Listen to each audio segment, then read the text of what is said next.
Telugu Desam party అధికారంలోకి వచ్చిన తర్వాత ఈ 6 నెలల కాలంలో ఈ నియోజకవర్గానికి వాళ్ళు ఏం చేశారు అని అడిగితే ఇలా వైఎస్ఆర్ కాంగ్రెస్ పార్టీకి స్ట్రాంగ్ గా ఉన్న లీడర్లు, పేద ప్రజల కోసం పనిచేసే లీడర్ల ఇంటి ముందు గుమ్మాలు కొట్టడం, వాళ్ళ పొలాలకి అడ్డంగా గోడలు కట్టడం, అలాగే వాళ్ళ మీద తప్పుడు కేసులు పెట్టి పోలీసులతో వాళ్ళని బెదిరించడం, ఇలాంటి నీతిమాలిన చర్యలు చేస్తున్నారే తప్ప వాళ్ళు ఇచ్చిన సూపర్ 6 గాని లేదా మిగతా వాగ్దానాలు గాని ఏవీ నెరవేర్చకుండా ఏ విధంగా ప్రజల్ని మోసం చేశారో ప్రజలందరికీ ఇప్పుడే అర్థం అయిపోయింది.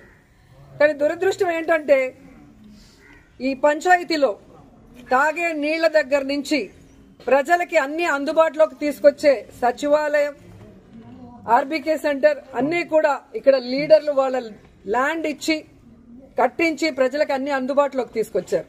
కానీ తెలుగుదేశం గతంలో 14 సంవత్సరాలు అధికారంలో ఉన్న చంద్రబాబు నాయుడు అప్పుడు ఏం చేయలేదు, ఇప్పుడు అధికారంలోకి వచ్చాక ఇప్పుడు కూడా ఏం చేయకుండా వాళ్ళు ఫెయిల్యూర్ అయిన విషయాన్ని కప్పిపుచ్చుకోవడానికి ఈ విధంగా కొంతమందిని టార్గెట్ చేసి వైఎస్ఆర్ కాంగ్రెస్ పార్టీ లీడర్ని వేధించడం, భయభ్రాంతులు చేయాలన్న ఆలోచనతో ముందుకు వెళ్తున్నారు.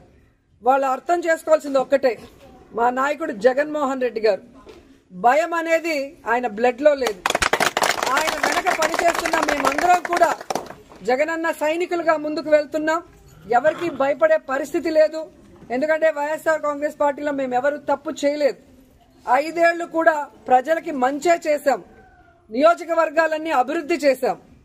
ఈ రోజు మీరు మోసంతో అధికారంలోకి వచ్చారు, ఈవీఎంలు మ్యానిపులేట్ చేసి వచ్చారు, ఏ విధంగా సూపర్ 6లు అంటూ ప్రజల్ని మోసం చేసి వచ్చారు. మీరు సిగ్గుపడాలి, మేము సిగ్గుపడాల్సిన అవసరం లేదు.